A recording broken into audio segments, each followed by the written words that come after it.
के दिन अगर शिव जी के मंदिर में पानी चढ़ाया जाए, जल चढ़ाया जाए, तो घर में विद्वत्ता का अनुभव होता है महाराज। भगवान विष्णु ने जाते हुए शिव बाबा को देखा।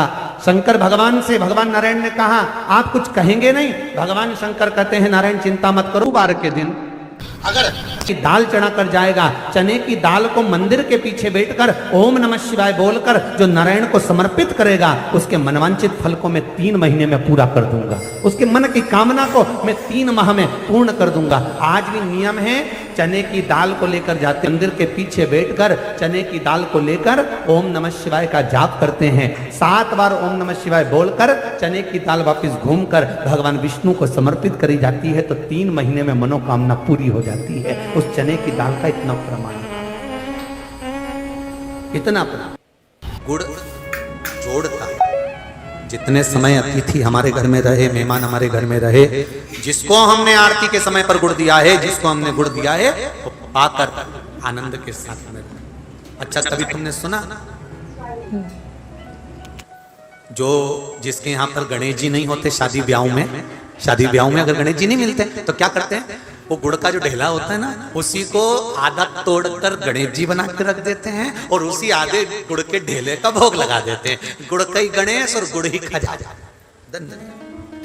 देखिए जरा भाव देखिए हमारे सनातन धर्म में, भगवान को रिझाने का तरीका देखिए। अब कई लोग कहते हैं ये गुड़ से क्या होता है, ये मूंग से क्या होता है, ये धने से क्या होता है, चावल से क्या होता है, बेलपत्र से क्या होता है। अरे भाई, समर्पित करोगे, पाओगे तो जानोगे ना। सावन के बार के दिन जिस लड़का और लड़की का विवाह नहीं हो रहा, बहुत हताश हो गए, परेशान हो गए, विवाह संबंध जमी नहीं रहा, किसी भी बुधवार के दिन तांबे के कलश में चने की दाल को भर लीजिए, किसी भी बुधवार, और तांबे के कलश में चने की दाल को भर लो, उसमें 2 गोल सुपारी रख लो, पूजन वाली सुपारी रख कर 2 सिक्के उसमें रख लो, पीले कपड़े से मुख बांध दो, उसका पूजन करो बुधवार के दिन भी, और गुरुवार के दिन उसका पूजन स्नान करने के बाद करना। पर घर में किसी से बात मत करना, मुख से शब्द मत बोलना, मुख झूठा मत करना। पूजन करने के बाद उल्टे हाथ पर कलश को रखकर सीधे हाथ से ढककर कोई ब्राह्मण के घर में जाकर साथ में किसी को ले जाओ, बिना बोले, बिना बात करे, बिना कहे, साथ जाकर ब्राह्मण का दरवाजा बजा दे, बात कर ले और में गया वो, पर तुम्हें नहीं बोलना है। और वो कलश ब्राह्मण के अपनी कामना कर कर वो कलश का दान दे दिया जाए। महाराज, ज्यादा से ज्यादा 4 महीना 3 महीने के अंदर विवाह संबंध पक्का हो जाता है। विवाह संबंध, चने की दाल का दान कुछ सहज नहीं है। लग रहा है कि मैं दुखों से पीछा छूट ही नहीं रहा, तब उस जगह पर बेलपत्री के मध्य भाग में पीला चंदन, ये जो पत्ती है और ये 2 पत्ती हैं, ये बड़ी पत्ती और ये बीच की जो 2 पत्ती हैं, इसके बीच में जो डंडी का भाग रहता है, जो बीच में डंडी का जो भाग है, बड़ी पत्ती और ये 2 छोटी पत्ती के मध्य में जो डंडी का भाग है, उस डंडी के भाग में पीला चंदन और एक अक्षत पीला। शंकर भगवान को प्रदोष के दिन आप अगर प्रदोष काल में समर्पित कर रहे हैं तो ये निश्चित है कि धीरे धीरे कर कर वो दुख समाप्त होगा, वो दुख कटेगा ही। विश्वनाथ को कुछ नहीं चाहिए, मेरे शंकर को चाहिए क्या? अगर आपके जीवन में ऐसा लगे कि बहुत बड़ी बीमारी आ गई और आपके घर का व्यक्ति वेंटिलेटर पर पड़ा हुआ है, तो शमी के वृक्ष के फूल ले आओ 7, और शमी के वृक्ष के 7 फूल लाकर एक एक फूल शंकर भगवान को श्री शिवाय नमस्तुभ्यं कहकर उस व्यक्ति के लिए जो पड़ा हुआ है, अंतिम सांसें गिन रहा है, जिसको अटैक आ गया, अंतिम सांसों में जो गिन रहा है, उसके नाम से भगवान शंकर पर चढ़ाना प्रारंभ कर दो। मात्र 7 पुष्प, उस शमी के वृक्ष के 7 पुष्प आप शिव को समर्पित करिए, उसका नाम और गोत्र बोलकर, और भगवान शंकर का मूल मंत्र श्री शिवाय, जम के बोलिए श्री शिवाय नमस्तुभ्यं बोलकर एक एक शमी का फूल शंकर पर चढ़ाना प्रारंभ कर दो। फिर आगे वो विश्वनाथ की मर्जी है, वो प्राण कैसे लेकर वापिस आता है, उस काल से छुड़ाकर महाकाल कैसे लाता है, ये वो जाने। आपका फर्ज केवल आप अदा करिए। ये 3 समय एक ऐसा समय है, मान लो सुबह यदि आपको समय ना मिले भगवान शंकर का गुणगान करने के लिए, मान लो दोपहर का समय ना मिले शंकर भगवान का गुणगान करने के लिए, तो शिव पुराण कहती है जब सूर्य डूब रहा हो, प्रदोष काल का जब समय हो, तब उस शंकर का गुणगान करो तो सारी जिंदगी तुम्हें किसी के आगे हाथ नहीं फैलाना पड़ेगा। भगवान भोलेनाथ स्वयं तुम्हें उतना प्रबल वैभवपति बना। कितना सुंदर कहा है। जब जिंदगी बहुत संघर्ष में चल रही हो, बहुत दुख का जीवन चल रहा हो, बहुत कष्ट का जीवन चल रहा हो, बहुत कष्टमय जीवन चल रहा हो, तब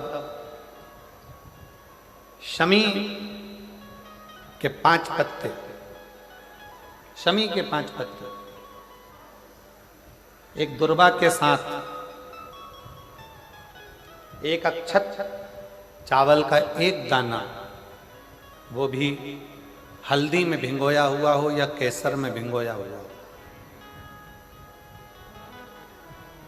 शमी पत्र 5, एक दुर्वा, एक चावल का दाना, जो दिल से हृदय से बेलपत्री के वृक्ष के नीचे पार्थिव लिंग का निर्माण कर कर मट्टी का शिवलिंग बनाकर प्रदोष काल में, मतलब शाम के समय पर शिवलिंग बनाकर उस पे जल चढ़ाकर, जो ये 5 शमी का पत्र, एक दुर्वा और एक चावल का दाना, अपनी कामना कर कर जो दुख चल रहा है बाबा से विनय कर कर एक एक पत्ता जब समर्पित कर दे, फिर एक दुर्वा समर्पित कर दे, फिर एक चावल का दाना समर्पित कर दे और बाबा का वहीं पर पुनः विसर्जन कर दे, 3 महीना तो जाने दो, 15 दिन के अंदर वो दुख कटता जरूर है, चाहे कोई भी दुख,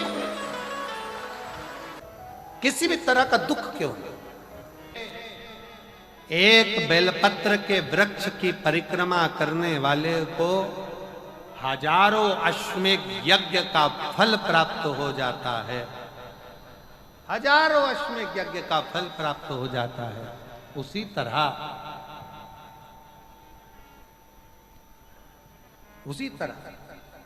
एक पार्थिव लिंग का निर्माण करने वाले को, मिट्टी का शिवलिंग का निर्माण कर कर पूजन करने वालों को 12 ज्योतिर्लिंग के शिवलिंग के दर्शन का पुण्य फल प्राप्त। जब श्री बद्रीनाथ भगवान विश्राम करते हैं, पट जब बंद होते हैं, तो मेरे नारायण के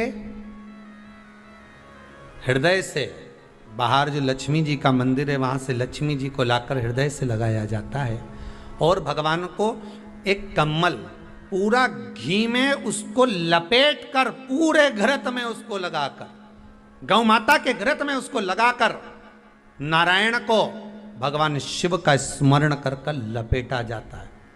भगवान नारायण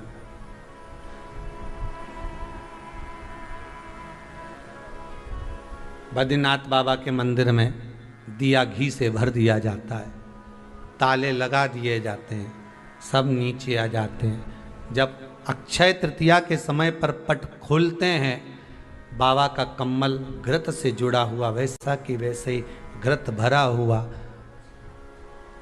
घृत में स्थिरता है, घर में घृत के अंदर लक्ष्मी का भाव आ जाता है।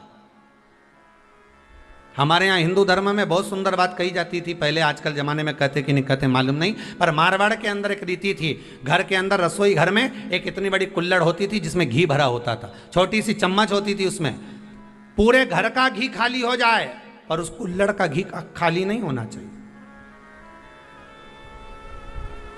नानी भाई का मायरा सुना है आप लोगों ने?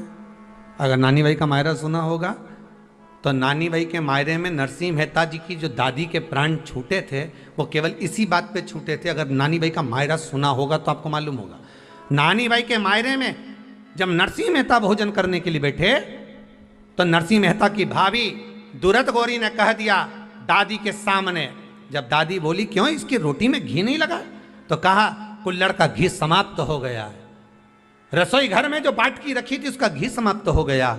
जय कुंवर भाई को चिंता लग गई, आंखों से अश्रु बहने लगे और जय कुंवर भाई नरसिंह मेहता की दादी प्राणों को छोड़ दी कि मेरे रसोई घर का घी समाप्त हो गया, मतलब ये घर अब बर्बाद होने में देरी नहीं लगेगी। नानी भाई का मायरा कहता है, दादी के प्राण छूट गए थे, नैनों से नीर बह रहा था। केवल जरा सा संवाद।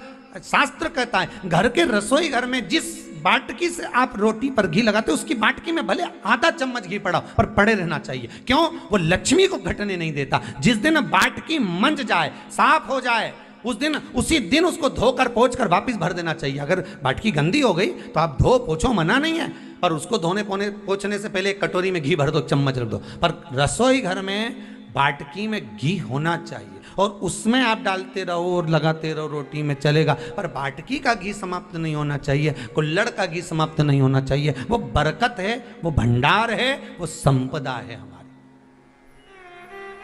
घृत वैभव देता है, घृत वैभव प्रदान करता है।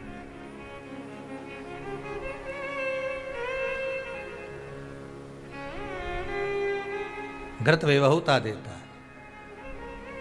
कितना सुंदर कहा है। शंकर भगवान के शिवलिंग पर घृत चढ़ाने के बाद आपने दही चढ़ाया शिव जी को, ठीक है, आपने दूध चढ़ाया, जल चढ़ाया, दही चढ़ाया, शहद चढ़ाया, शक्कर चढ़ाई, मिष्ठान चढ़ाया, जो भी आप शिव जी को चढ़ा रहे हो उसमें से केवल एक पदार्थ, एक वस्तु, घी, शंकर के शिवलिंग पर चढ़ाने के बाद में उसी शिवलिंग का घृत, जहां शिवलिंग रखा हुआ है, शिवलिंग जहां रखा रहता है, उस कटी पर उस घृत से हस्त फेर देना चाहिए अपनी मनोकामना कर कर। जो अभिषेक आपने किया है वो अभिषेक का फल भगवान भोलेनाथ कुछ ही दिन में प्रदान कर देते हैं। मात्र उंगली फेर देने पर, घृत पात्र की उंगली, घृत का जो आप अभिषेक कर रहे हो, जल चढ़ा रहे हो, दूध चढ़ा रहे हो, आप पंचामृत सामग्री समर्पित कर रहे हो, आप दुनिया की सारी वस्तु भगवान को दे रहे हो, तो घी चढ़ाते समय जब घी चढ़ जाए, शंकर के शिवलिंग पर घी चढ़ गया, उसकी एक उंगली लेकर शिव मंदिर में जहां शंकर जी पिंडी पर बैठे हैं, उस जलाधारी पर जो शिवलिंग रखा हुआ है उसके चारों तरफ उस घृत को लगा देना चाहिए अपनी कामना कर कर। महाराज शिव उसको स्वीकार करता है। क्यों? शंकर और पार्वती के मिलन स्थल, माता पार्वती की गोद में भगवान शंकर का जो शिवलिंग स्वरूप विराजमान है, हस्त कमल के अंतर्गत जो भगवान विराजमान है, उसका फल चोगना मिल जाए।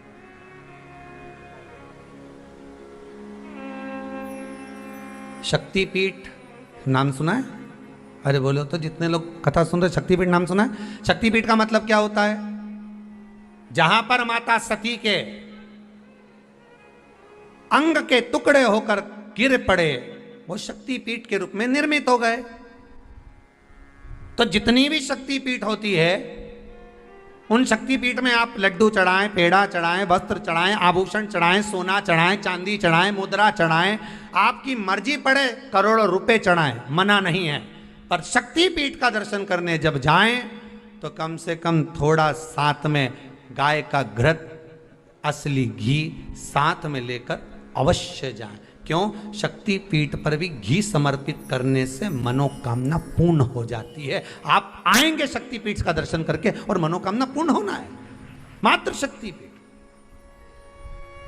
आप चढ़ाएं वस्तु, ढेर चढ़ाएं, आप सोना चांदी, अंबारियों में धन दौलत सब चढ़ाएं, पर साथ में आप चुनरी चढ़ा रहे हैं, साड़ी चढ़ाएं, घृत भी दीजिए, घृत भी प्रदान।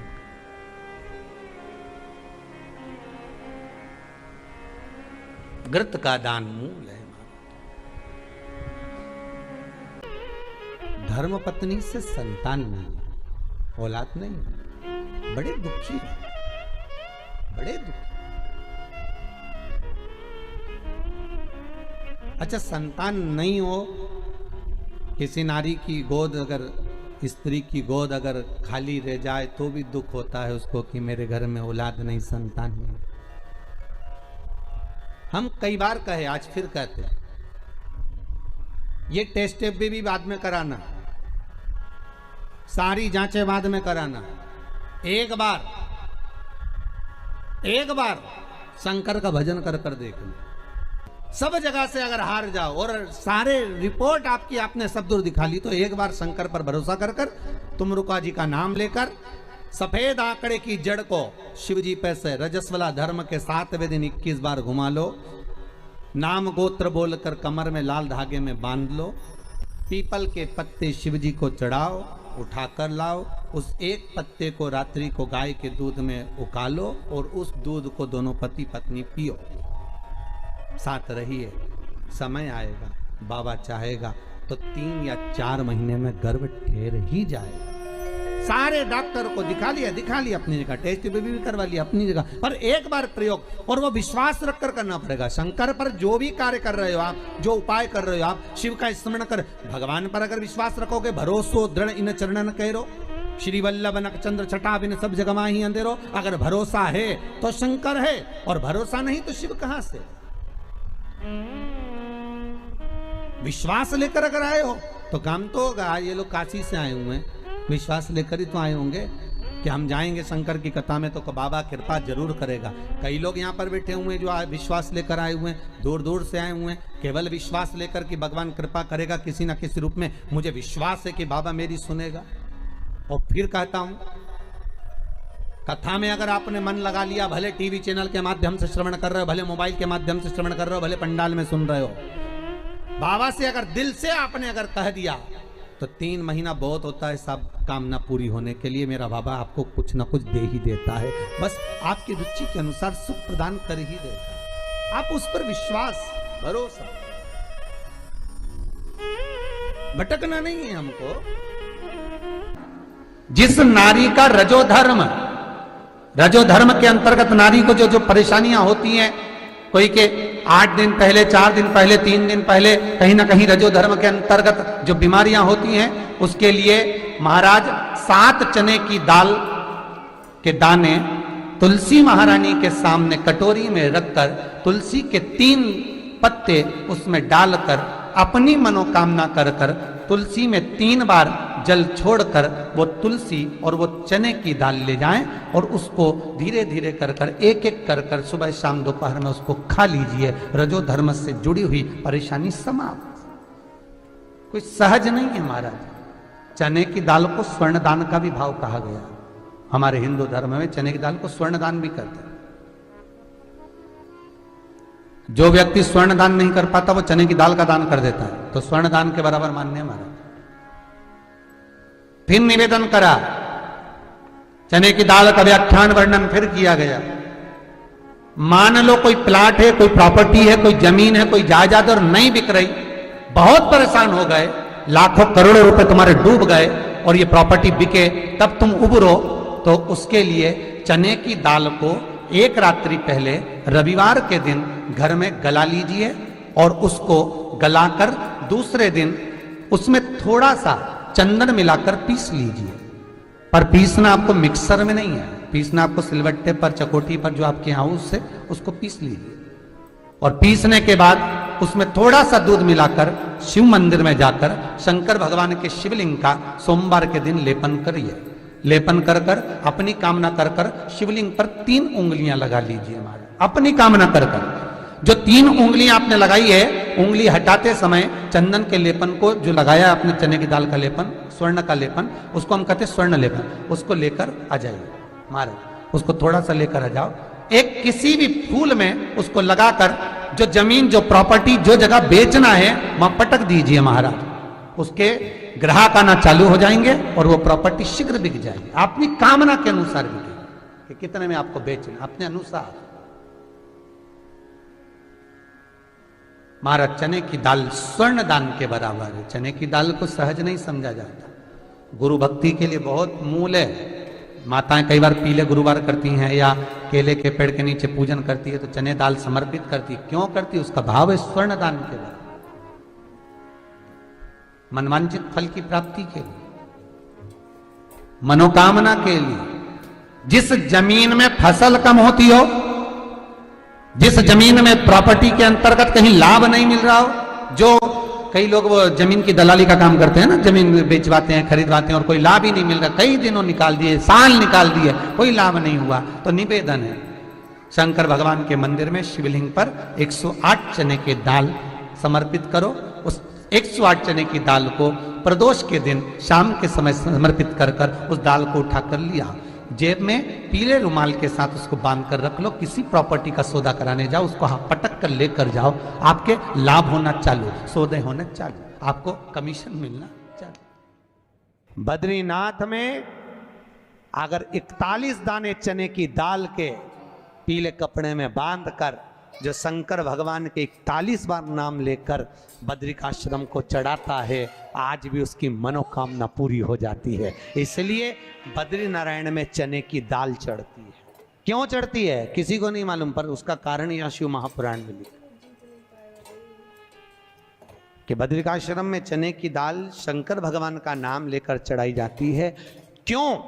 क्योंकि जब जैसे दादी को स्वर्ण सीढ़ी चढ़ाते हैं, देखा स्वर्ण सीढ़ी चढ़ाते हैं तो चने की दाल बर्तन में भरते हैं, फिर उस पर सोने की सीढ़ी रखते हैं, तब वो स्वर्ण सीढ़ी चढ़ती है। उसी तरह जब हम किसी बच्चे को गोदी लेते हैं और उसको कोई दान देते हैं, अपना मकान अपनी जायदाद जब उसके नाम लिखते हैं, तो बच्चे को जब गोदी लिया जाता है तो सामने थाली में चने की दाल भरी जाती है। नामकरण संस्कार जब बच्चे का किया जाता है तो सामने थाली में चने की दाल रखी जाती है। क्यों? चने की दाल जब हम दान करते हैं तो स्वर्ण के बराबर दान का, प्रॉपर्टी के बराबर दान का लाभ जीव को प्राप्त होता है। आज भी नारायण के मंदिर में बद्रिकाश्रम में 41 दाने चने की दाल के देने पर, आपको 41 तो गिनता नहीं इसलिए पोटली में बांध कर ले जाता है, जितने हैं दे दो,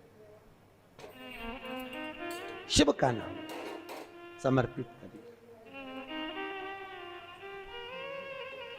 हर हर भगवान शिव का नाम लेकर बद्रिकाश्रम में चने की दाल का दान। अच्छा, इसलिए केदारनाथ में जपा जाता है नारायण नारायण और बद्रिकाश्रम में जपा जाता है ओम नमः शिवाय। दोनों जगह विपरीत दशा है। केदारनाथ जी में क्या जपना चाहिए? श्रीमन नारायण, ओम नमो भगवते वासुदेवाय, श्री कृष्ण शरणम मम। ऐसे केदारनाथ जी में बैठकर भगवान का नाम का जाप करना चाहिए। और बद्रिकाश्रम में जब भी जाओ तो मुख से ओम नमः शिवाय, ओम नमः शिवाय। जैसे व्यक्ति का कोई काम नहीं हो रहा हो, बहुत दिन से लगे, बहुत समय से लगे, ये काम हो ही नहीं रहा, तो शंकर जी का नाम को उल्टा कर कर जपना चालू कर दो। नमः शिवाय ओम। सीधा नाम क्या है? ओम नमः शिवाय, शिवाय नमः ओम।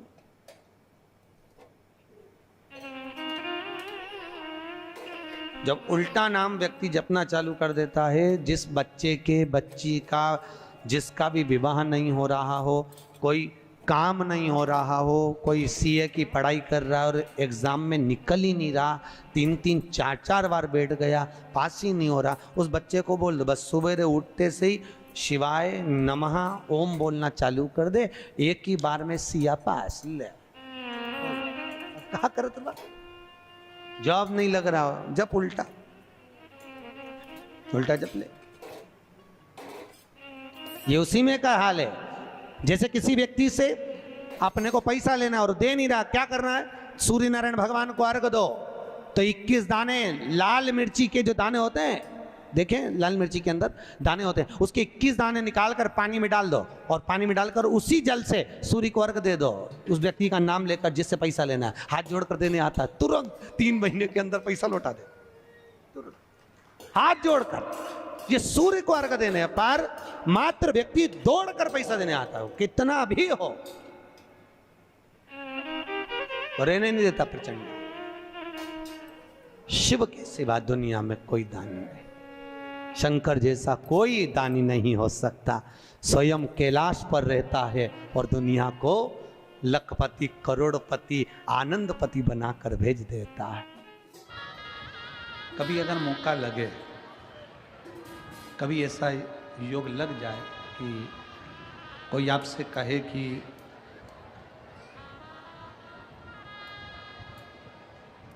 आपके शरीर में बहुत भारी कोई रोग हो गया और बहुत बड़ा रोग है, बहुत रोग,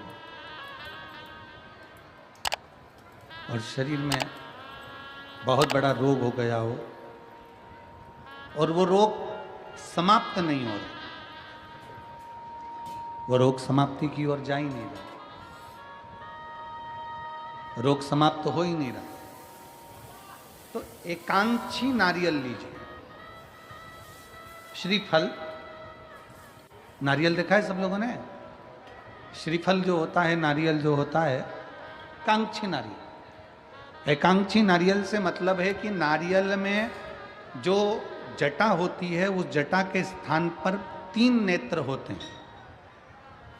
किसी किसी नारियल में 2 नेत्र होते हैं, किसी में 3 नेत्र होते हैं, किसी में 2 नेत्र होते हैं, किसी में 3 नेत्र होते हैं। तो 3 नेत्र वाला नहीं, 2 नेत्र वाला नहीं, कभी अगर मिल जाए, भूलवश तुम्हारे हाथ में आ जाए, एकांक्षी नारियल।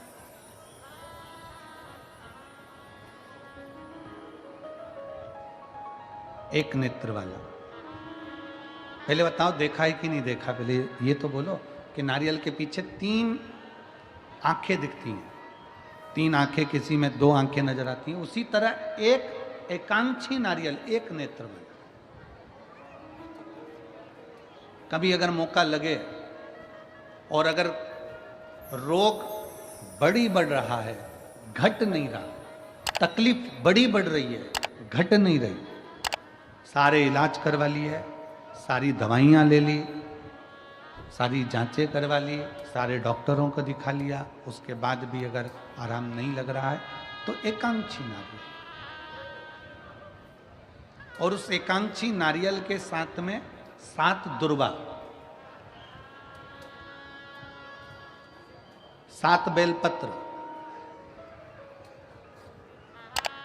7 दुर्वा, 7 बेलपत्र, 7 पीले कनेर के पुष्प हाथ में लेकर, जो व्यक्ति बहुत ज्यादा बीमारी अवस्था में है और दवाइयां भी अगर लॉक नहीं कर रही हैं, डॉक्टर की दवाइयां खाते रहो, दिखाते रहो, उसके साथ में वो एकांक्षी नारियल जिसकी एक आंख है, 7 दुर्वा, 7 बेलपत्र, 7 पीले कनेर के पुष्प हाथ में लेकर श्री शिवाय नमस्तुभ्यम कहते हुए हाटकेश्वर महादेव का नाम लेकर।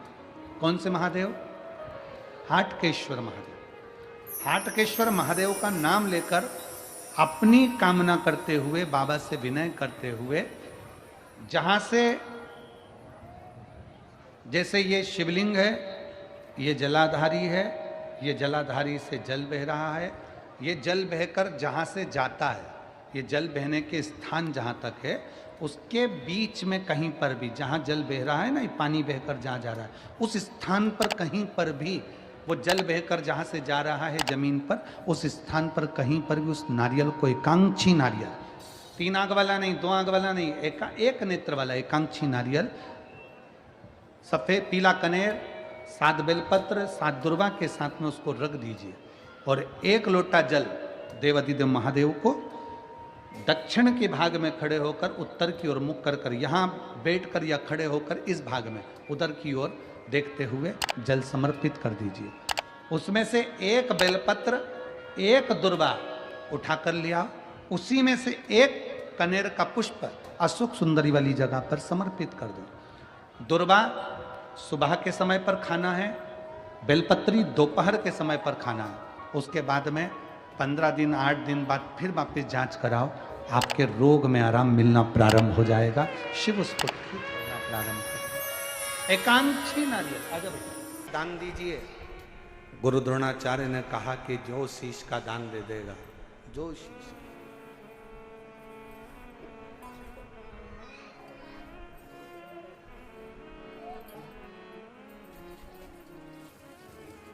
मेरे शंभू ने कहा, मेरे शंकर ने, इस पवित्र कथा का आनंद कर रहा है, हस्तिनापुर महापुराण की कथा कर रही है, जो शीश का दान देगा वो मुझसे शस्त्र विद्या सीख लेगा।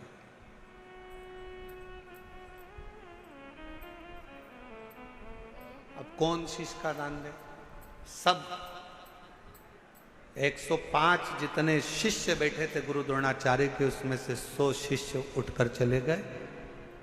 5 शिष्य बैठे रहे पांडव, उसमें भी एक अर्जुन सामने बैठा रहा, तलवार उठाई और शीश के पास लेकर जाने लगा, काट कर शीश का दान देने लगा।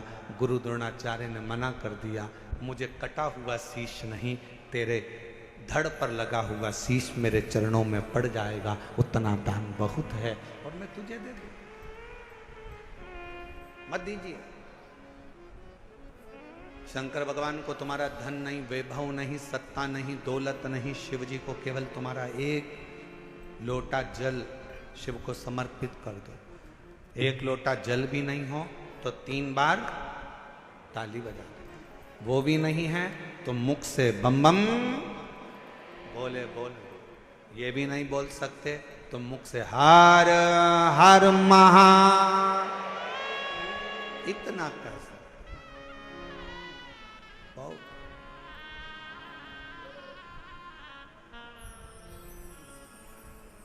कुछ नहीं।